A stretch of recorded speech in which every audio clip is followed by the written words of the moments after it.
Bem-vindos, pessoal. Bem-vindos de volta ao programa. Eu sou o seu apresentador, Danny Haifong. Estou aqui com Alexander Mercouris, do The Duran, que está de volta ao programa. Muito obrigado, Alexander, por estar aqui comigo hoje. Obrigado. É sempre um grande prazer participar do seu programa, Danny. Estou muito, muito feliz e me sinto realmente honrado por estar aqui.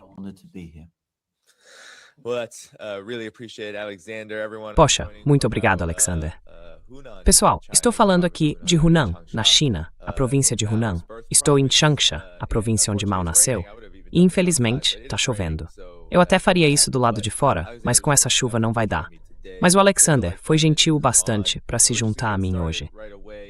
Então, já deixa o like quando entrar e vamos direto ao assunto, Alexander, com as últimas notícias. Claro, a notícia mais recente é que o Irã recusou participar do encontro em Islamabad, de volta ao Paquistão. Eles não vão enviar nenhuma delegação para lá. Estão rejeitando novas conversas com os Estados Unidos por causa do que foi uma grande provocação, um ato sério de agressão da Marinha Americana, do governo Trump, basicamente atacando um navio comercial iraniano na costa do Golfo de Omã.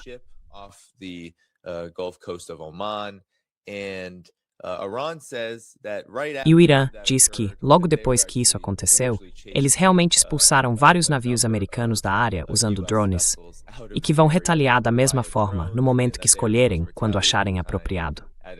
Agora, isso acontece, claro, Alexander, no momento em que o Estreito de Hormuz foi praticamente fechado pelo Irã, totalmente agora, por causa desse bloqueio que, segundo eles, continua em violação do cessar-fogo.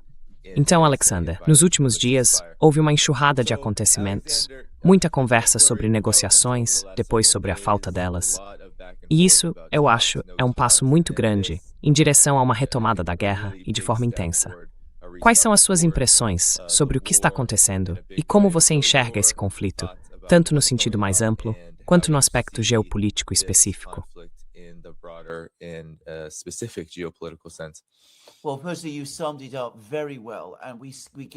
Bom, primeiro, você resumiu muito bem. E dá para perceber que boa parte do problema está na forma como os Estados Unidos estão se comportando nessa crise.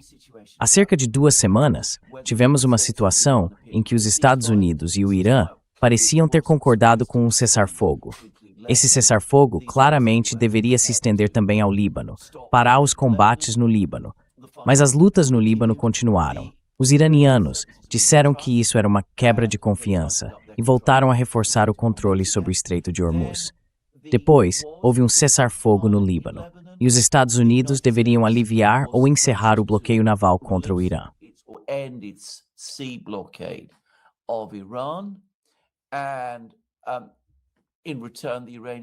Em troca, os iranianos deveriam aliviar o controle sobre o Estreito de Hormuz. E eu reforço, aliviar o controle do Estreito de Hormuz, não abrir mão dele, nem nada parecido. Pois bem, os Estados Unidos voltaram atrás imediatamente. Disseram que continuariam com o bloqueio naval ao Irã.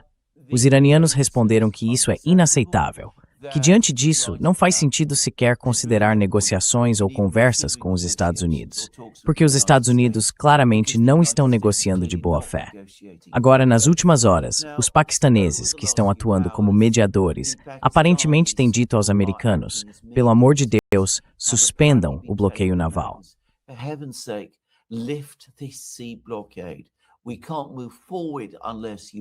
A gente não pode avançar se vocês não fizerem o mesmo. Os americanos, como sabemos, acabaram apreendendo o navio depois de atirarem nele primeiro, o que é uma atitude incrivelmente provocadora, especialmente numa situação como essa, em que parecia que estávamos caminhando para um diálogo. Os iranianos deixaram absolutamente claro que não veem nenhum interesse, nenhum valor, nenhum propósito em conversar com os americanos, enquanto os americanos concordam com uma coisa no momento e tentam voltar atrás no seguinte. E até que isso mude, até que os americanos parem de agir desse jeito, não vamos ver nenhuma negociação. E se não houver negociação, é inevitável que a gente acabe voltando para uma guerra.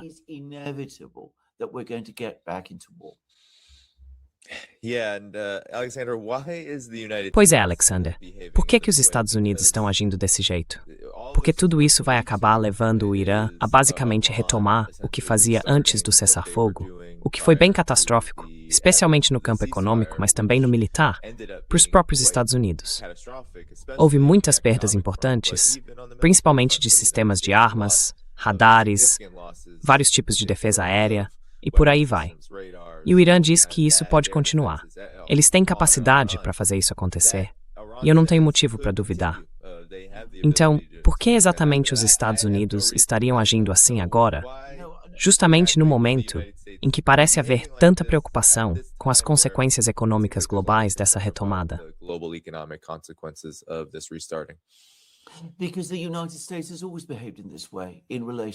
Porque os Estados Unidos sempre agiram dessa forma em relação ao Irã.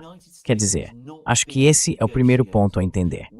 Os Estados Unidos nunca negociaram com o Irã de boa fé, em nenhum momento, nas várias interações que começaram com os iranianos há mais de 20 anos, no período que levou ao JCPOA. Mesmo o próprio JCPOA, o plano de ação conjunto e abrangente, em que os iranianos concordaram em limitar o programa de enriquecimento de urânio, foi totalmente cumprido. Os Estados Unidos deveriam suspender as sanções. Foi isso que os iranianos entenderam. Mas não aconteceu em Gore.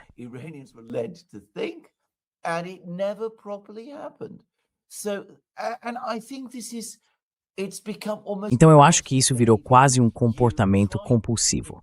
Você tenta dizer para os iranianos, olha, nos dê isso, ceda naquilo, e em troca, nós vamos fazer algo que também é uma concessão para vocês. Aí os iranianos fazem a concessão e os americanos recuam e não cumprem o que prometeram. Eu não acho que isso tenha mudado em nenhum momento. O que mudou é que agora a gente está numa crise muito maior do que antes. E voltando exatamente ao ponto que você mencionou, os iranianos mostraram têm poder de influência sobre os Estados Unidos. Eles têm força militar. Eles podem atacar bases americanas.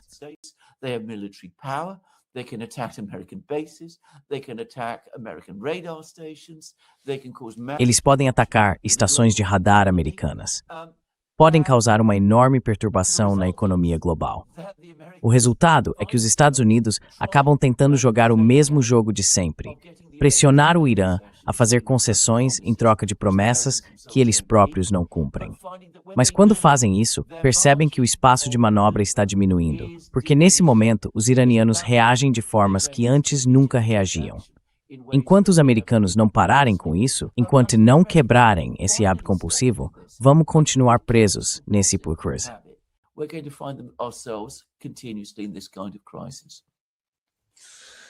E é um desdobramento bem interessante, essa decisão do governo Trump de manter o bloqueio. Porque, de certa forma, parece uma medida intermediária, em que os Estados Unidos não estão tentando retomar ataques diretos contra o Irã. E mesmo o bloqueio está sendo feito fora do alcance dos sistemas de armas iranianos. Isso mostra que, de certo modo, os Estados Unidos estão tentando jogar dos dois lados. Eles querem atingir o Irã o máximo possível, sem sofrer retaliação, enquanto mantêm uma postura de que estão abertos a negociações. Eu queria saber o que você acha disso, e se existe algum precedente para esse tipo de estratégia, porque parece que isso revela a posição real dos Estados Unidos nessa guerra, e não parece uma posição muito boa neste momento, especialmente com o governo Trump agindo de forma tão imprevisível praticamente todos os dias em que esse conflito continua.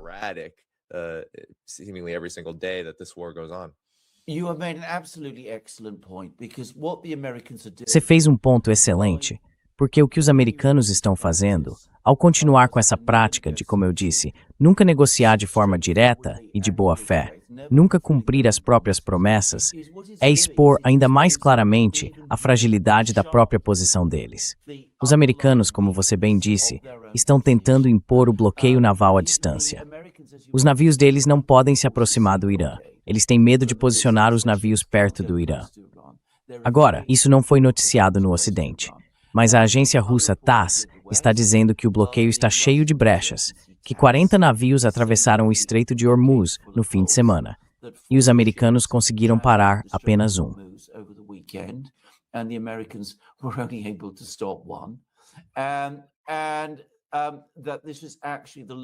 E esse é, na verdade, o maior número de navios que atravessou o Estreito de Hormuz desde o início do conflito, em 28 de fevereiro. Então, os americanos estão tentando passar uma imagem de força, mantendo um bloqueio que, segundo os russos, nem está funcionando. Mas, claro, ao mesmo tempo em que fazem isso, estão destruindo as negociações.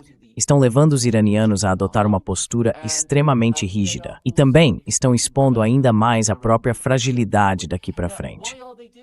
Agora, por que eles estão fazendo isso? Eu acho que não é difícil entender. Se a gente deixar de lado o campo da estratégia diplomática e entrar no campo da psicologia.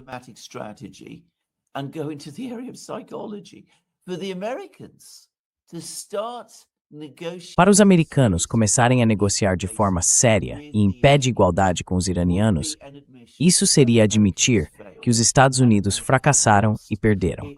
Seria reconhecer que a tentativa de pressionar o Irã, de forçar o país a abrir mão da sua capacidade de enriquecimento nuclear, de subordinar sua política externa aos Estados Unidos, até mesmo de provocar uma mudança de regime, tudo isso falhou. E que, na verdade, é os Estados Unidos que estão numa posição de fraqueza e não o Irã. E isso, do ponto de vista psicológico, é incrivelmente difícil para os americanos aceitarem.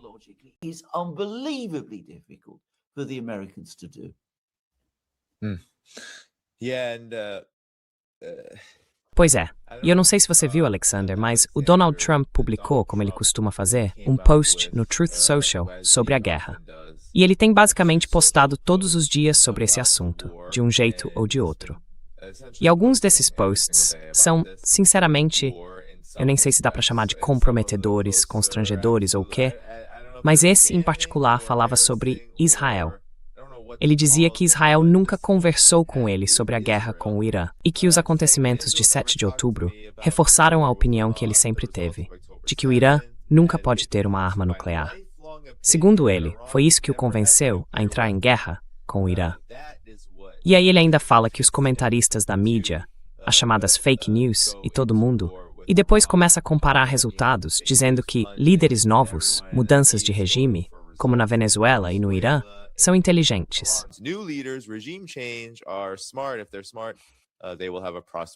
Se eles forem inteligentes, vão ter um futuro próspero. Mas essa ênfase em Israel nunca falou comigo sobre isso é uma coisa muito estranha de se dizer. Então eu queria saber o que você pensa sobre isso, já que, claro, os Estados Unidos e Israel estavam juntos nessa, são aliados nisso. Logo no primeiro dia, eles estavam literalmente fazendo ataques aéreos em conjunto. Isso foi algo que chamou muita atenção de todo mundo que acompanhava, tanto na mídia tradicional quanto na mídia alternativa. Então, o que você acha disso e do que isso revela sobre essa guerra? Por que o cessar-fogo termina na quarta-feira, Alexander?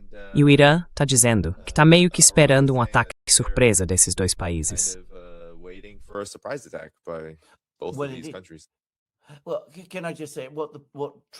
Olha, posso dizer que o que o Trump está dizendo é claramente errado? É uma bobagem. Quer dizer, até o próprio secretário de Estado dele lá no começo disse que os Estados Unidos atacaram o Irã porque Israel estava prestes a fazer isso. Claro, depois ele voltou atrás. Mas isso foi confirmado por outros funcionários do governo americano. O Joe Kent já falou sobre isso também. Então, é uma bobagem. E ontem mesmo saiu aquele artigo enorme no New York Times explicando como o Benjamin Netanyahu foi até o Salão Oval, se encontrou com o Trump no dia 11 de fevereiro e passou por tudo, explicando para ele como seria uma vitória garantida. Ele atacou o Irã quando os israelenses queriam, junto com Israel. Você está absolutamente certo em dizer que os israelenses estavam envolvidos desde o primeiro momento. E olha, nunca houve uma negação convincente, nem uma refutação séria desse relato sobre a reunião do dia 11 de fevereiro.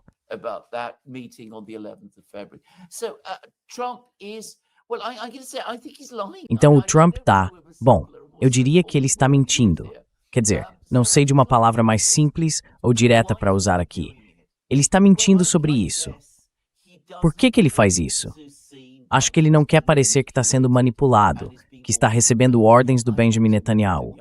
Porque, sabe, a vaidade do Trump torna insuportável para ele pensar que está, digamos, à disposição de outro líder, como Netanyahu, desse jeito. A verdade é que, se a gente está falando sobre o Irã adquirir capacidade de armas nucleares, que é o que o Trump vive repetindo, havia várias opções diplomáticas para lidar com isso. Os próprios iranianos disseram que não queriam ter capacidade de armas nucleares. Então, considerando isso, e o fato de que já existia o acordo nuclear, o JCPOA, conseguir um novo acordo diplomático sobre o tema não deveria ter sido difícil. Getting a diplomatic agreement on that should not have been difficult. Yeah, and this E essa guerra, sabe, eu sinto que ela tá ficando cada vez mais estranha por causa da natureza dela. Tem esse elemento dos Estados Unidos entrando na guerra com tudo, tentando forçar o Irã a se render. Isso não aconteceu, e o Irã reagiu com força. E agora a gente está num ponto em que parece que essa guerra devia, pelo menos por um tempo, dar uma pausa nas hostilidades. Porque a gente sabe que os Estados Unidos e Israel, como você disse, sempre trataram o Irã desse jeito. E é provável que isso não pare completamente. Mas dá mesmo a sensação de que a gente está num momento muito estranho dessa guerra.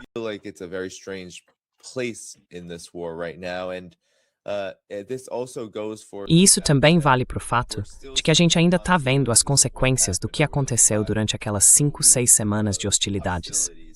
Os ataques do Irã e o controle iraniano sobre o Estreito de Hormuz forçaram, segundo relatos, o Kuwait a declarar força maior. Talvez você possa explicar o que isso significa em todas as exportações de petróleo, dizendo que eles não conseguem enviar nada porque o Irã não está permitindo a passagem. Primeiro, pelo Estreito de Hormuz. E claro, houve muitos danos na infraestrutura deles. Então, o que isso quer dizer? Eu sinto que isso está gerando um efeito em cascata por toda a região, e acho que a gente ainda vai sentir as consequências disso por um bom tempo. Pois é.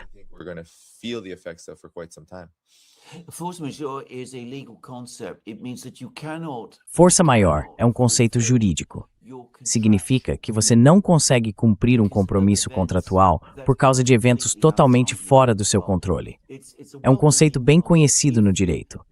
Se você não invoca força maior quando não consegue cumprir o contrato, então está violando o contrato e pode ser processado. Então, o Kuwait não quer ser processado por não estar mais fornecendo petróleo que ele tinha se comprometido a entregar. Por isso, o país diz: temos que fazer isso. Estamos declarando força maior porque não conseguimos mais cumprir nossos contratos. Isso dá uma proteção legal nesse tipo de situação. É um acontecimento enorme. Isso significa que o Kuwait não vai apenas parar de fornecer petróleo. Muito provavelmente vai parar também a produção. Provavelmente quer dizer que as reservas do país já estão cheias. E tem se falado muito sobre isso nas últimas semanas, desde o início da guerra.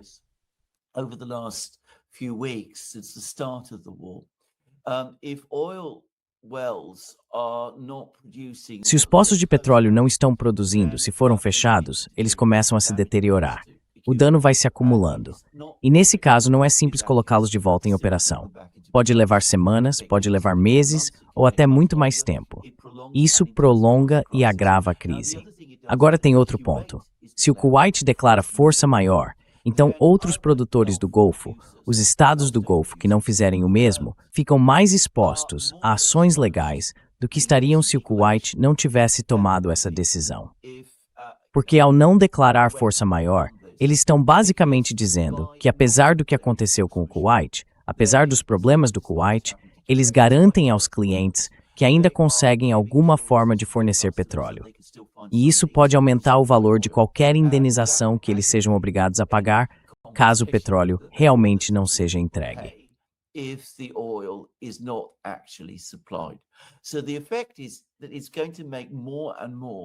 O efeito disso é que cada vez mais países do Golfo vão acabar decidindo que não tem outra opção a não ser declarar força maior também.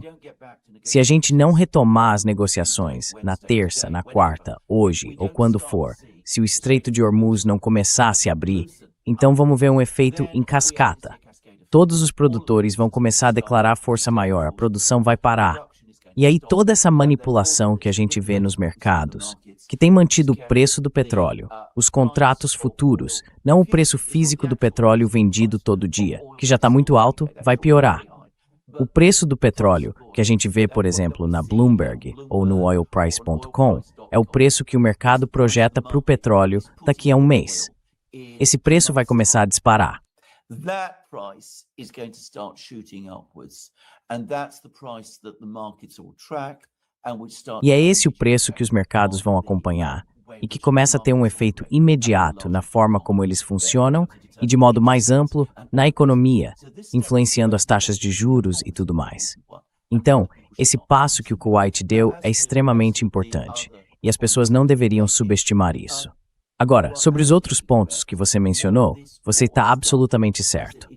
O que essa guerra fez foi expor de forma muito clara os limites reais do poder americano. O poder militar de Sinistros se mostrou muito menor do que todos nós fomos levar a acreditar. Os Estados Unidos não conseguiram dobrar o Irã à sua vontade.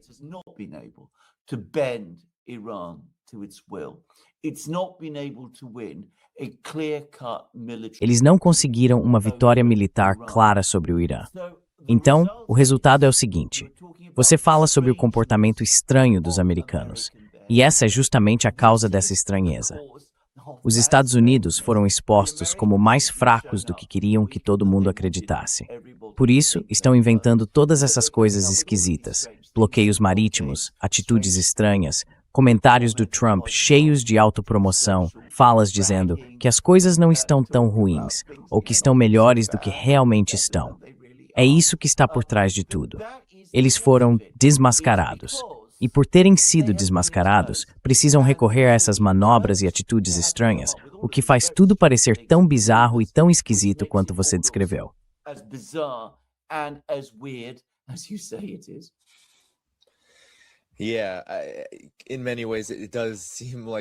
É de muitas formas, parece mesmo um momento sem precedentes na história. A gente tem um presidente nos Estados Unidos que não é exatamente conhecido por ter filtro e também não é conhecido por ser um político, nem nos melhores tempos. Ele literalmente chegou ao poder 2 vezes em meio a grandes crises. E agora ele está no centro de uma das maiores da história.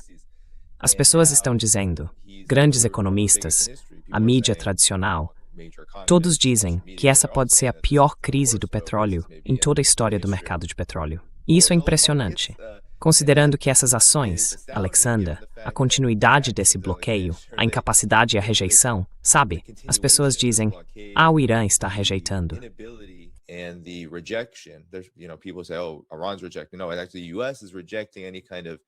Não, na verdade, os Estados Unidos estão rejeitando qualquer base para negociações ao manter o bloqueio e não negociar de boa fé em relação ao que o Irã diz que quer. Como isso pode continuar? O cessar-fogo vai até quarta-feira. Depois disso, acaba. O governo Trump já ameaçou destruir tudo de novo, o que é algo bem estranho de se fazer. Ficar ameaçando o tempo todo destruir tudo no Irã, usinas, pontes, o que além de ser um crime de guerra, também ignora completamente a realidade. E o país continua nesse caminho de fazer fumaça, sem encarar de verdade a crise que está bem na sua frente.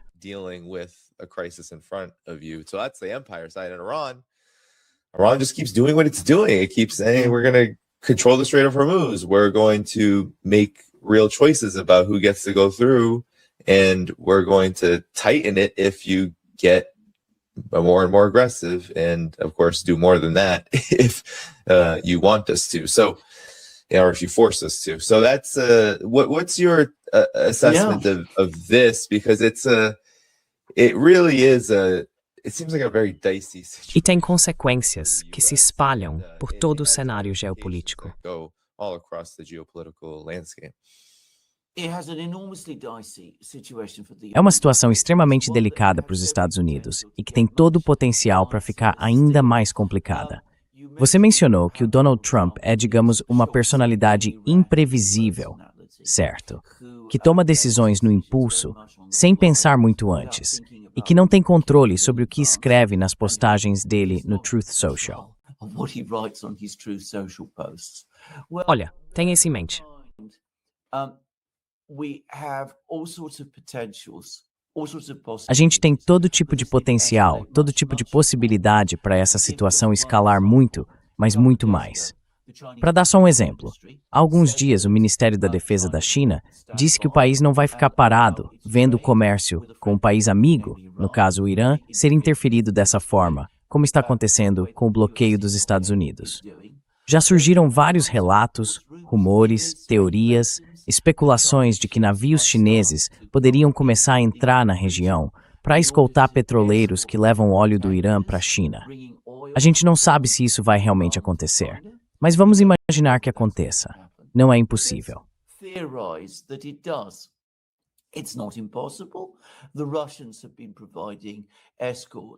Os russos têm escoltado seus petroleiros. Por que os chineses não fariam o mesmo? Agora, se isso acontecer, teremos a China rompendo um bloqueio dos Estados Unidos e fazendo isso de forma totalmente aberta. Então, essa deixa de ser uma crise apenas entre o Irã e os Estados Unidos. Passa a ser uma crise entre a China e os Estados Unidos. Numa situação dessas, é preciso ter muita calma. É preciso um presidente que esteja totalmente no comando.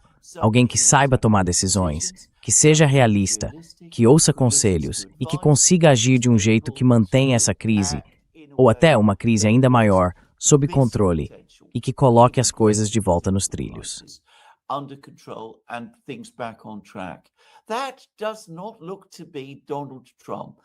Isso não parece ser o Donald Trump neste momento.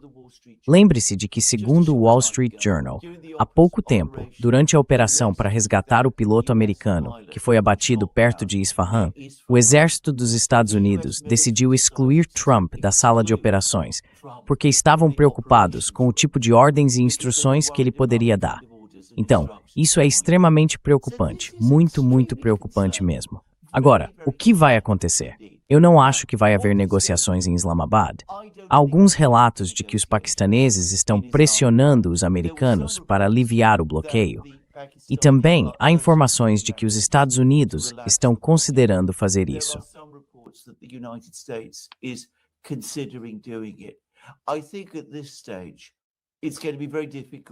Acho que nesse momento vai ser muito difícil para o Trump ordenar o fim do bloqueio, porque isso seria mais uma humilhação visível, uma espécie de recuo. Embora pareça que tudo vai ficar parado, é bem provável que a gente veja uma retomada dos combates. Os Estados Unidos estão numa posição em que fazem ameaças, tentam esconder a própria fraqueza, usando uma linguagem mais agressiva, um tom mais duro. E se não agirem de acordo com esse discurso, correm o risco de parecer ainda mais fracos do que já parecem. Então, claro, isso significa que é mais provável do que não, considerando o tipo de gente de quem estamos falando, que eles acabem lançando esses ataques enormes, ataques contra a infraestrutura, destruindo tudo até virar pó, esse tipo de coisa. Isso, obviamente, piora a situação, torna tudo ainda mais humilhante no fim e ainda mais desastroso. Mas eu acho que a gente ainda está preso nesse ciclo por enquanto.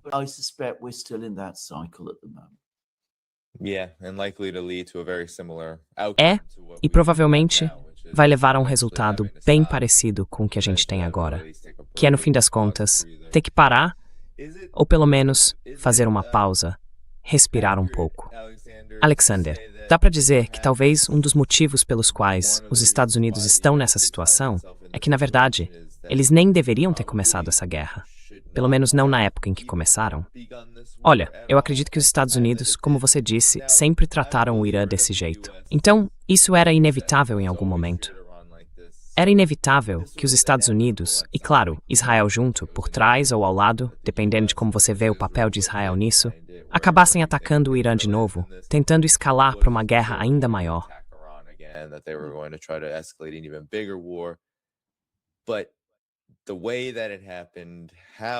Mas o jeito como isso aconteceu, quando aconteceu, tudo isso existe, digamos assim, uma certa intenção, por falta de um termo melhor, nisso tudo.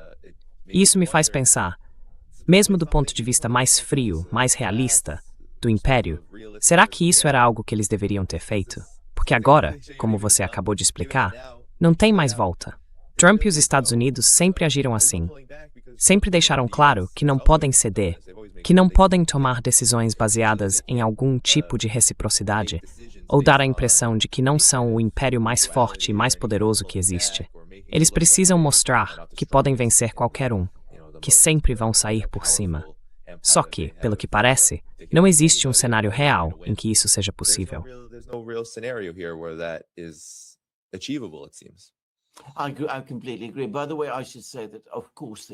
Concordo totalmente. Aliás, devo dizer que, claro, eles não deveriam ter atacado no dia 28 de fevereiro. Quer dizer, isso foi claramente um erro. Ficou evidente que não foi algo bem pensado com antecedência. Houve alguns alertas vindos da comunidade de inteligência, mas nada nem perto do quão fortes ou claros eles deveriam ter sido. Também houve alguns avisos meio confusos do general Kane, o chefe do Estado-Maior Conjunto, mas esses também ficaram longe de ser tão claros quanto precisavam. Só que os Estados Unidos entraram nesse conflito de forma quase despreocupada, leviana, baseados em uma série de suposições sobre como seria fácil conduzir a guerra, como ela seria resolvida rapidamente e o quanto o país conseguiria controlar o resultado. E claro, como não pensaram direito antes, tudo acabou dando errado.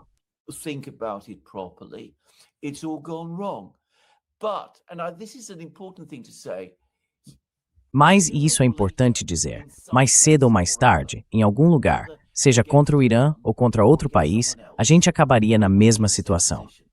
Porque os Estados Unidos vivem há muito tempo sob a ilusão de que são mais poderosos do que realmente são. E mais cedo ou mais tarde, essa ilusão seria desafiada e colocada à prova em algum ponto. Seja no Irã, no leste europeu contra os russos, no Estreito de Taiwan ou em algum outro lugar que nem conseguimos imaginar. Quando se vive de ilusões, quando se recusa a encarar a realidade, quando não se olha de fato para a capacidade e o potencial do outro lado, quando se superestima a própria força e não se entende a força do adversário, que é exatamente o que os Estados Unidos vêm fazendo há tanto tempo, mais cedo ou mais tarde o choque é inevitável. E é exatamente esse choque que estamos vivendo agora. E foi o Irã que o provocou.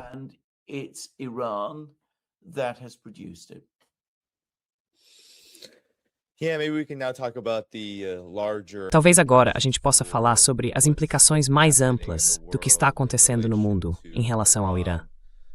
Sabe, tem uma coisa muito interessante que eu percebi. Eu estou na China agora. E com a China, assim como eu imagino que seja bem parecido na Rússia, é diferente dos Estados Unidos, diferente do Ocidente, onde muitas vezes há um monte de palavras que acabam se afastando das ações. Com a China, na maioria das vezes, o que ela diz é o que acontece, é o que ela faz. E o que tem sido muito interessante aqui é a forma como a China tem lidado com isso. A situação do Irã, a guerra do Irã. Mesmo agora, o próprio presidente Xi Jinping divulga declarações dizendo, por exemplo, que a China quer o Estreito de Hormuz totalmente aberto.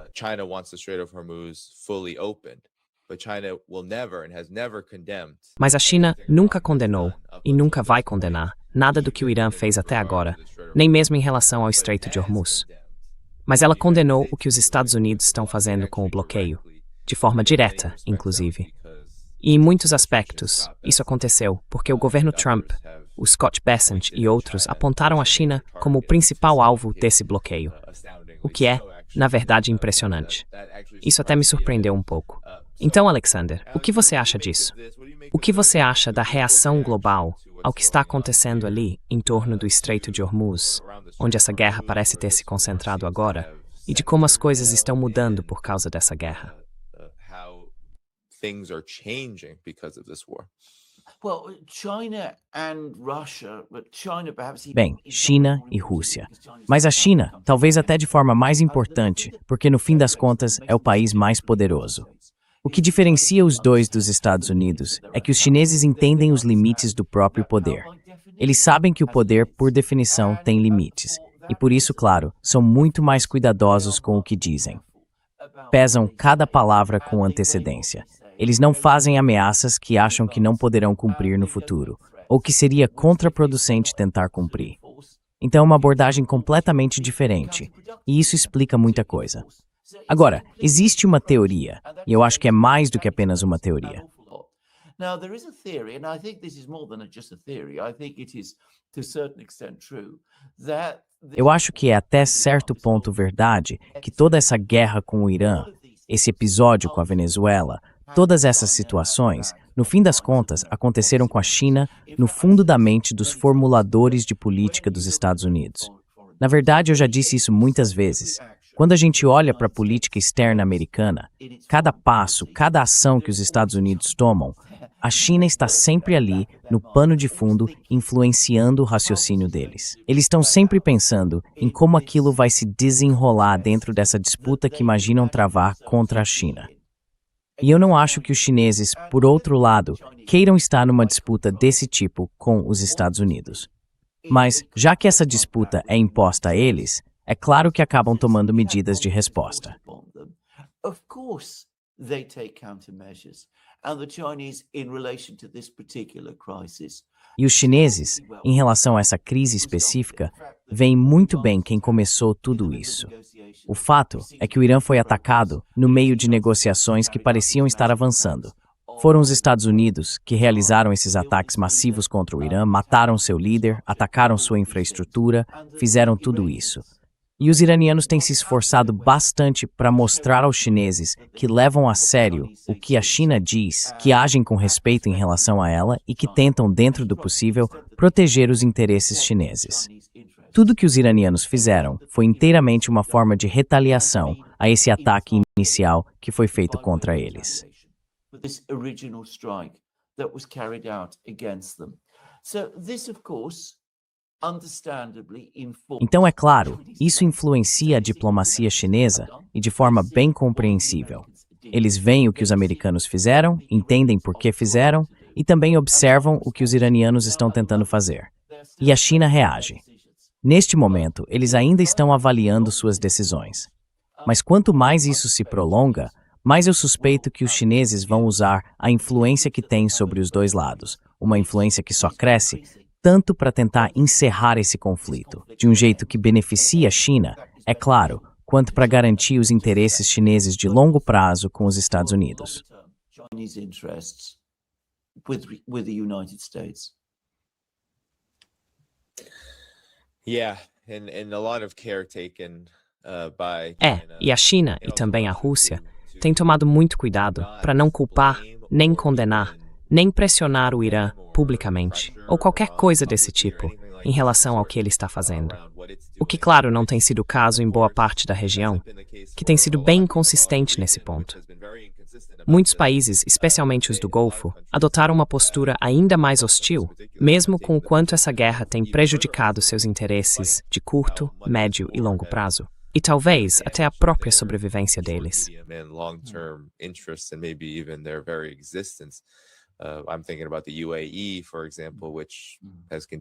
Eu estou pensando, por exemplo, nos Emirados Árabes Unidos, que continuam soltando declarações absurdas, dizendo que o Irã precisa ser impedido de controlar o Estreito de Hormuz e que vão fazer tudo o que puderem para parar o Irã. Eu realmente não sei o que pensar disso, além do fato de que ainda estamos vendo muita negação da realidade no terreno. E parece que isso significa que ainda há muito espaço para mais desastres surgirem dessa guerra, apesar de tudo que já vimos nessas últimas 6 semanas.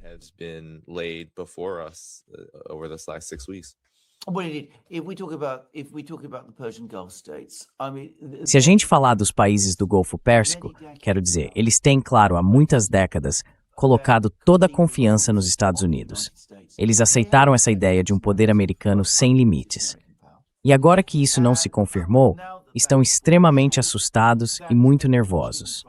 Estão, de fato, muito preocupados com a possibilidade de que, no fim dessa crise, o Irã saia vitorioso e bem mais poderoso do que era antes. E em termos relativos, para a proporção do Golfo Pérsico, o Irã é um gigante. Ele é enorme, recursos imensos, usa pelas 33 minutos before us. A population of 93 million people. It is a country with a very, very long history. É um país com uma história muito, muito longa e que pode potencialmente se tornar a potência dominante no Golfo Pérsico. Agora, vários estados do Golfo Pérsico estão tentando reagir a isso de maneiras diferentes.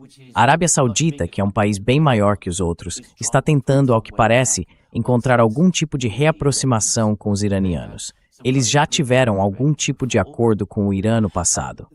Já os Emirados Árabes Unidos, que têm uma disputa territorial com o Irã por causa de algumas ilhas, estão ficando extremamente apreensivos e muito nervosos.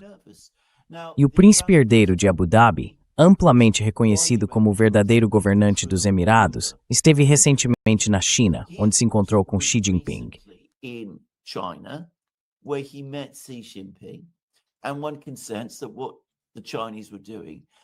E dá para perceber que o que os chineses estavam fazendo era basicamente dizer para ele se acalmar.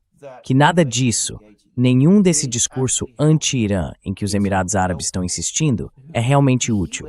Não ajuda nem os próprios Emirados. E isso nos leva ao que eu acho que a China a longo prazo está tentando fazer. Juntar todos esses países diferentes. Os estados do Golfo Pérsico, os sauditas, os turcos, os paquistaneses. A China tem uma relação muito boa com o Paquistão e, claro, também com o Irã. E está dizendo para todos eles, olha, vocês não precisam dos Estados Unidos. Não precisam das garantias de segurança americanas. Dá para ver que essas garantias de segurança não valem absolutamente nada.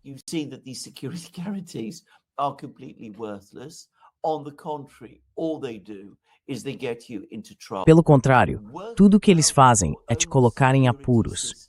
Vocês precisam criar o próprio sistema de segurança juntos. Nós estamos lá para ajudar com isso. Não vamos agir como os americanos fizeram, chegando, montando bases e se comportando como policiais ou protetores. Não é esse o nosso papel. Mas nós vamos ajudar vocês a montar essa estrutura de segurança. E vamos fazer isso de um jeito que esse medo de que o Irã vá dominar e tomar conta simplesmente não se concretize. Acho que é isso que a política externa chinesa está tentando fazer. E se você analisar com atenção os comunicados chineses, dá para perceber isso. E claro, os russos costumam ser muito mais diretos nesse tipo de coisa.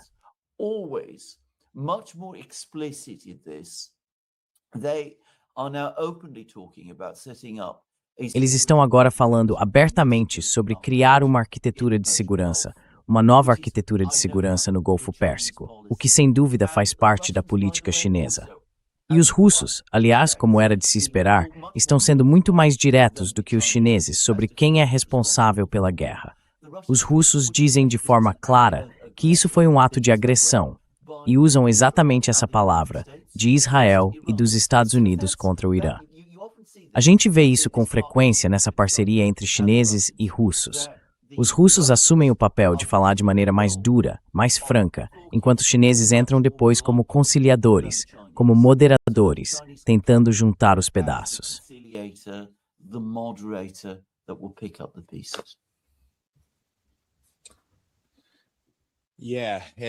Alexander, e Alexander sabe, tem havido muita preocupação e até alguns comentários de que o que os Estados Unidos realmente conseguiram, e talvez o que não está sendo reconhecido, é que ao longo do governo Trump, desde o que vinha acontecendo em Gaza, passando pelo bloqueio e sequestro da Venezuela, e agora com o Irã, essa guerra muito conservadora, ativa, hostil, uma guerra realmente direta contra o Irã, tudo isso acabou levando a uma consolidação da imagem dos Estados Unidos como uma espécie de Estado pirata. Um Estado que agora tem a capacidade de basicamente capturar, manipular e ditar os mercados de petróleo, em certo grau também de gás, e que isso, na verdade, é visto como um sinal de poder.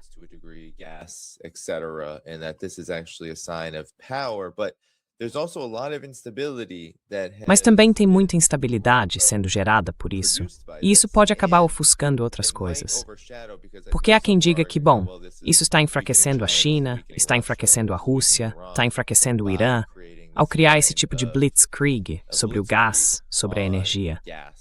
Mas eu acho que isso ignora alguns fatores fundamentais que colocam a Rússia, a China e também o Irã numa posição até bem favorável, quanto mais tempo algo assim durar. Principalmente porque os mercados de energia são, de certa forma, uma marca do poder e da hegemonia dos Estados Unidos, e já faz bastante tempo que é assim.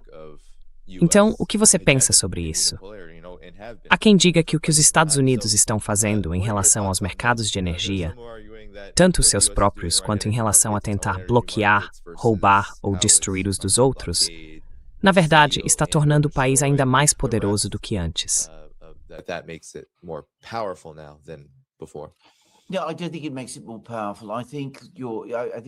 Não, eu não acho que isso torne o país mais poderoso. Acho que a sua descrição de um Estado pirata, uma superpotência pirata, está começando a ganhar força. Porque o que os Estados Unidos estão fazendo é usar o poder, que sem dúvida ainda tem, de forma totalmente voltada para o próprio interesse, ignorando os interesses de todo o resto do mundo, exatamente como faz um pirata. Um pirata não presta contas, não sente responsabilidade, não pensa nos outros. Um pirata age apenas para se enriquecer. E é isso que os Estados Unidos estão fazendo agora. Eles querem que todo mundo compre o petróleo americano, que todo mundo compre o gás americano, pelo preço que eles mesmos determinarem.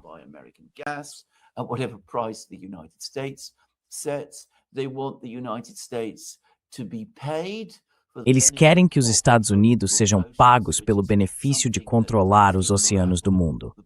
Isso foi algo que o Stephen Moran, um dos assessores do presidente, chegou a dizer num comentário impressionante que ele fez no ano passado. Essa ideia transforma toda a marinha e o sistema de comércio dos Estados Unidos num tipo de esquema de proteção em favor do próprio país. E claro, isso não é algo que a maioria dos países do mundo quer ver acontecer, porque é perigoso. É muito imprevisível e torna impossível para eles planejar ou se desenvolver. Eles pensam, se a gente aceitar isso, estaremos nos colocando sob a tutela de uma potência completamente indiferente a nós, ao nosso bem-estar.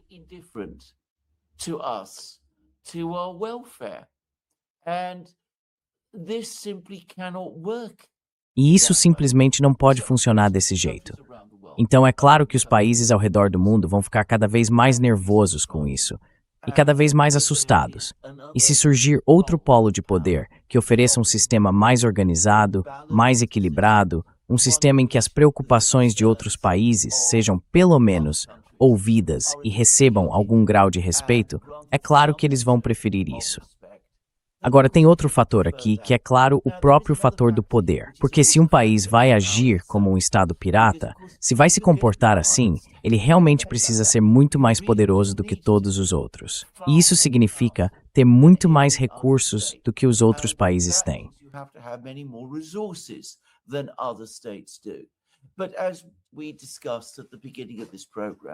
Mas como a gente comentou no começo do programa, os Estados Unidos, na verdade, não são tão poderosos quanto acreditam. Se olharmos para os recursos somados da China e da Rússia, eles são muito maiores do que os dos Estados Unidos. A China tem uma capacidade de produção industrial muito maior.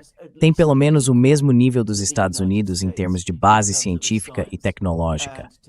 A Rússia tem recursos naturais em abundância, alimentos, petróleo, gás, que pode desenvolver. Pode fornecer ou explorar terras raras junto com a China. Pode fazer tudo isso. Então você está enfrentando, digamos como um Estado pirata, um policial, se quiser chamar assim, um potencial policial que tem mais recursos do que você. No fim das contas, isso não pode funcionar.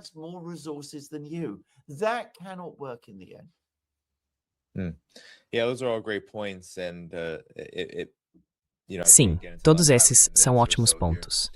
E sabe, conforme a gente vai chegando nos últimos 5 ou 10 minutos, eu acho que uma das maiores lições dessa guerra é que, na verdade, a gente sempre ouviu dizer que os Estados Unidos travam guerras por causa do petróleo. E, em certo sentido, isso já foi verdade. Mas agora o que a gente está vendo é algo muito mais existencial do que simplesmente o petróleo. Existe uma ordem mundial, uma dinâmica global, uma mudança no mundo que está criando esse impulso para os Estados Unidos tentarem de qualquer jeito manter a própria hegemonia. Mas aí a gente volta à questão do petróleo, da energia, do gás.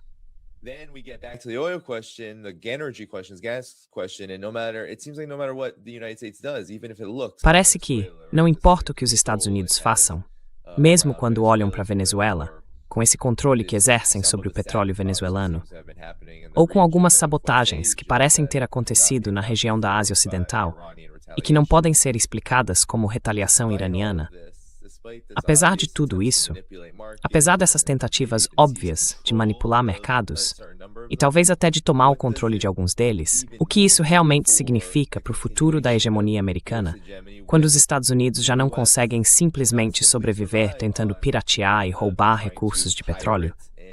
No fim das contas, isso nem vai alcançar o objetivo final de destruir a Rússia, a China ou mesmo o Irã.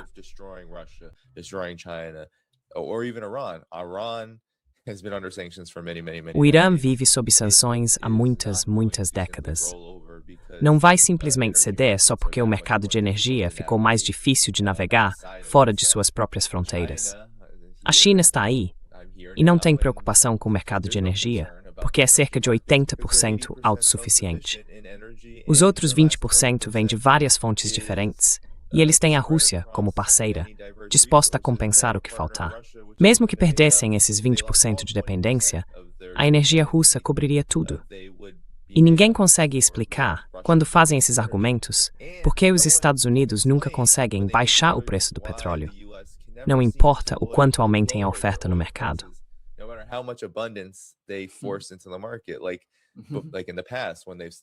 Como no passado, quando disseram para a Arábia Saudita, olha, a gente quer destruir a Venezuela, então vocês podem colocar todo esse petróleo no mercado para derrubar o mercado deles e assim a gente ganhar mais influência sobre eles.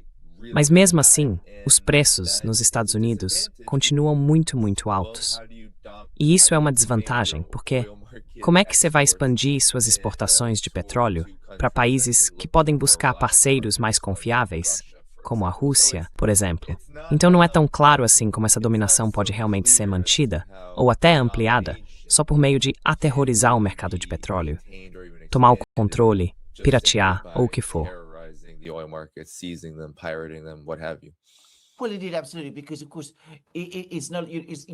Sim, com certeza. Porque, claro, nesse caso, você já não está mais lidando com políticas de energia ou algo desse tipo.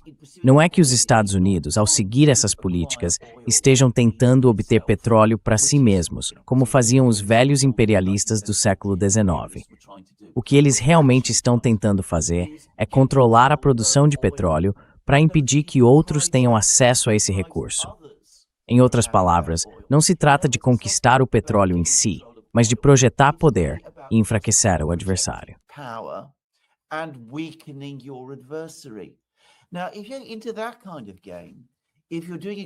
Agora, se você joga esse tipo de jogo, se faz exatamente isso, abusar, digamos assim, da riqueza dos recursos naturais para empobrecer e enfraquecer os outros, só para continuar sendo o hegemon global, que é o que tudo indica, a ideia.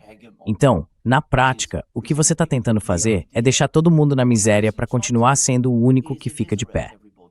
Mas o que isso vai causar é o contrário. Vai te deixar extremamente impopular, muito mal visto por todos os outros países, por todas as outras nações, que vão dizer, olha, a gente precisa de petróleo, precisa desses recursos todos, a gente precisa disso para se desenvolver. E o que os Estados Unidos estão tentando fazer é impedir o nosso desenvolvimento.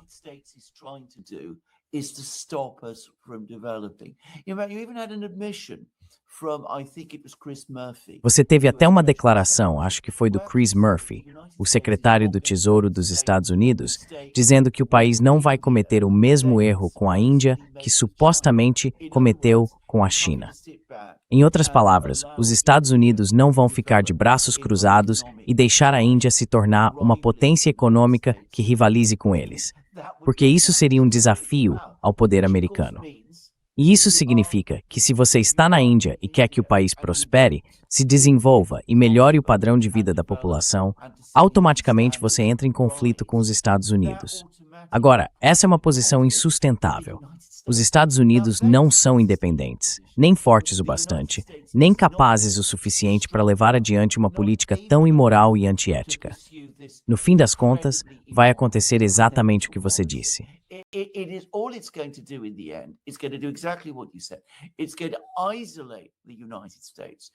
Isso vai isolar os Estados Unidos.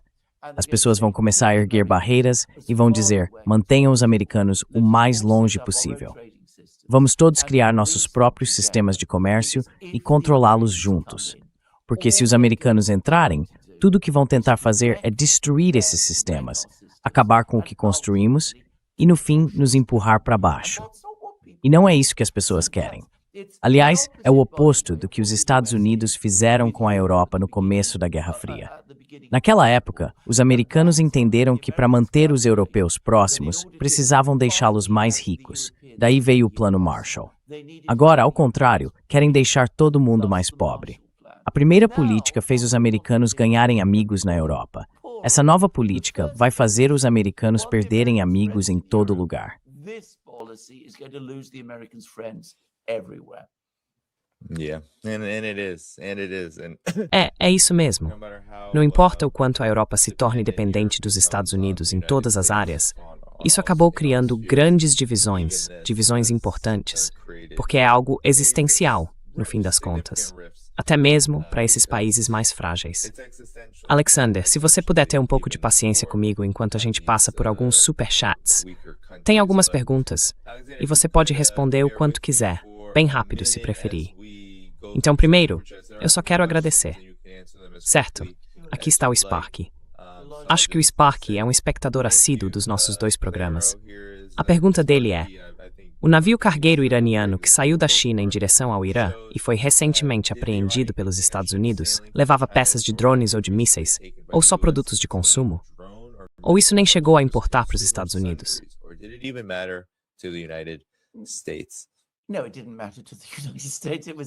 Não, isso não teve importância para os Estados Unidos. Foi uma demonstração de poder. Era isso que era. Quer dizer, eu não ouvi, aliás, não vi nenhum relatório que comprove que aquilo continha qualquer uma dessas coisas. E os chineses negaram que fosse.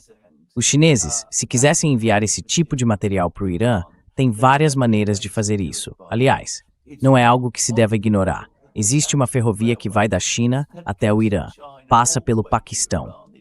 Mas essas conexões ferroviárias existem. Existem também as rodovias. Existem ligações aéreas. Os chineses jamais fariam algo assim.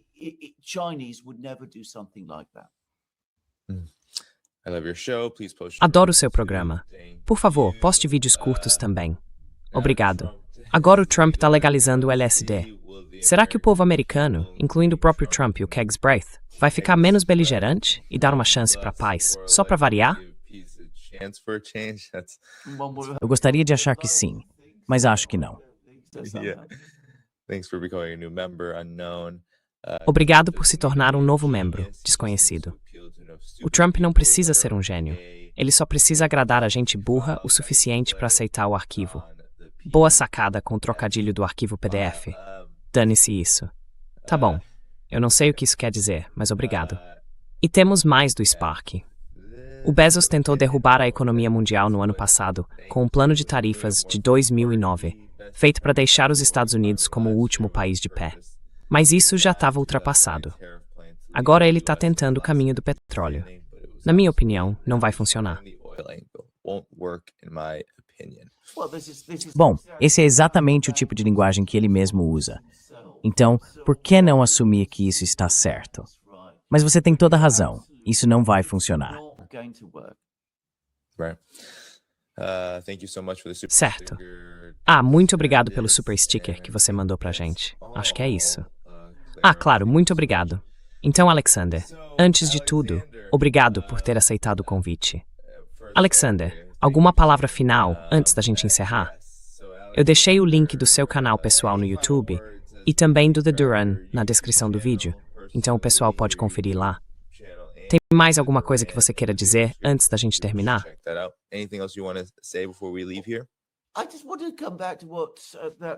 Eu só quero voltar ao que aquele telespectador disse sobre o Bezos, porque ele está absolutamente certo.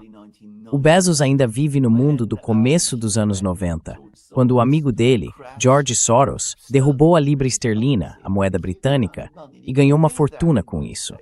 Naquela época dava para fazer esse tipo de coisa, porque os mercados eram controlados por um grupo pequeno de jogadores, e todos concentrados nos Estados Unidos. Mas esse mundo acabou. O Bezos não entende isso, mesmo sendo um cara inteligente. Então ele está jogando um jogo que já está no mínimo 30 anos atrasado.